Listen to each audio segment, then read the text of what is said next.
Israel Defense Forces is continuing its precise operation against Hamas in Rafah. Prior to our operations, we urge civilians to temporarily move towards humanitarian areas and move away from the crossfire that Hamas puts them in.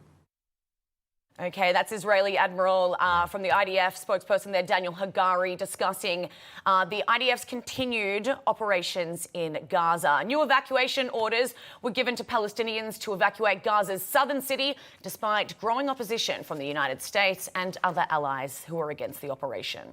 Yeah, this comes despite President Biden halting a shipment of bombs and artillery shells to the IDF, arguing that the move into Rafah would worsen the situation already in Gaza. Obviously, he doesn't seem to care about the situation with Hamas and terrorists. But joining us now is former Prime Minister of Israel, Naftali Bennett. First of all, welcome to the show. Good morning. Thank you so much for taking time out of your busy schedule to join us. Mr. Prime Minister, there's so much concern over Rafah and the humanitarian disaster that could come of it.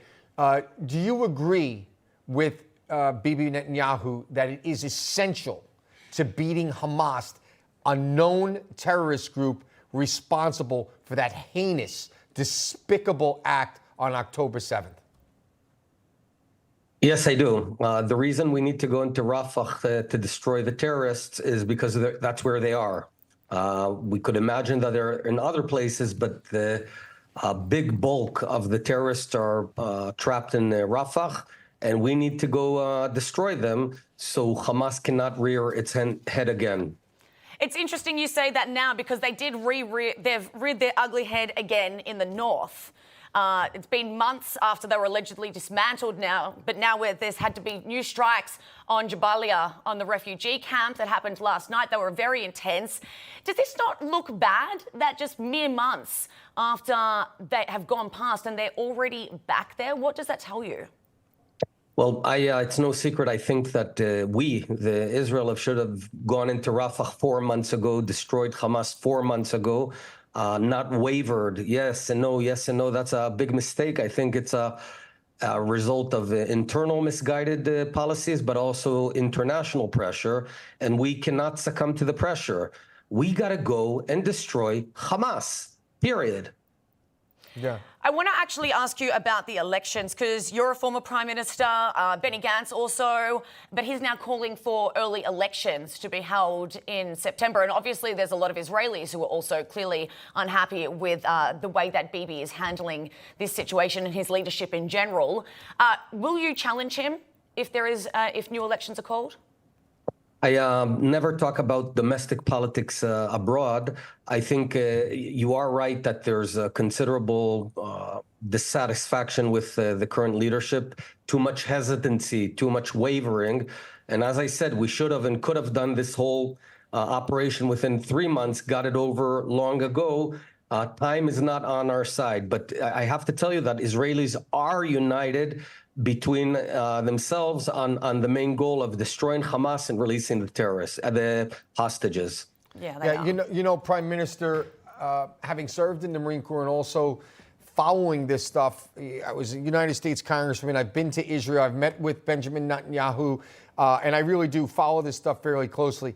Israel was going to have the negative wrath of the press internationally, no matter what. So I tend to agree with you. They shouldn't have hesitated, do what they had to do, because regardless, even if there's no civilians killed at all, the Hamas is going to say there are anyway. The civilians that they kill themselves, they'll blame on you. You get blamed no matter what. But I understand exactly what you're saying. The protests in the streets, though, have reached new heights last night. Water cannons, 30 arrests, including family members of protesters. What more can you tell us about these protests and what exactly is happening here? Well, the protests are not nearly as big as they were a year ago or whatever. And I have to say, on a side note, it's a pleasure to be talking to a fellow patriot who served this country. I also served as a major company commander in an Israeli commando unit. So all of us on this show are patriots of our own countries, and I respect that. I guess the main point worth pointing out is One, the casualty ratios, half of the casualties in Gaza are Hamas terrorists, which, as you know, in urban warfare, that's a very low ratio of terrorist to civilian. Absolutely. And the second thing is, we're getting this message, we don't want any civilian casualties. We hear the world saying that. Well, of course we don't want civilian casualties. No one wants civilian casualties. But if we adopt a new policy which says we can only fight when there's 0 civilian casualties, then all the terror groups across the world are going to adopt that modus operandi, hide behind citizens, and get away with it. It would be the biggest mistake in the war on terror, because we would now see that in New York, in Boston, in London, and Paris, terrorists using civilians as human shields. Prime Minister, we have one more question that my co-host is going to ask you, but I just wanted to say, Hamas is notorious. They are known for using civilians as human shields. So the idea that there could be no human civilian casualties is absurd on its text. I just had to say that because it makes me crazy that people don't understand this. It also bothers me that in no other war are people constantly asking the civilian to non-civilian ratio. And no, we don't know these numbers as they happen in days. It's absurd. And from our side, for our president not to even talk about, you know what? There should be demands from the United States. And it's very simple. Hamas, release the hostages now, because they're American hostages too. Even if they're bodies now, they should be buried and given the proper burial. But I think we do have to leave it there. Of course we do. But it's very important that we do ask this because today is Erev Yom HaZikaron in Israel. This is your Memorial Day. I've spent a bit of time over there. You can imagine, I can imagine that this is a particularly difficult one this year, given the loss of, I believe, 620 soldiers since October 7. Just talk about what today Eve and tomorrow is going to look like for you. 20 seconds.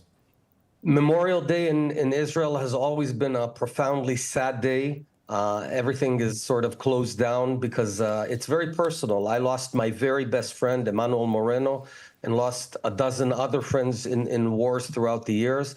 This year, it's especially tough because of the huge loss. But I want to ensure you one thing.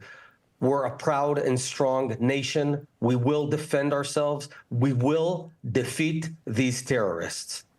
Prime Minister, as one war fighter to another, happy Memorial Day, blessed Memorial Day, I should say. I apologize. Blessed Memorial Day to you and all your fallen brothers. Would they stay in our prayers?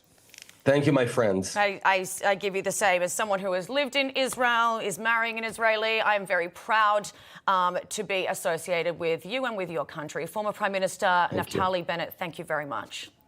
Thank you.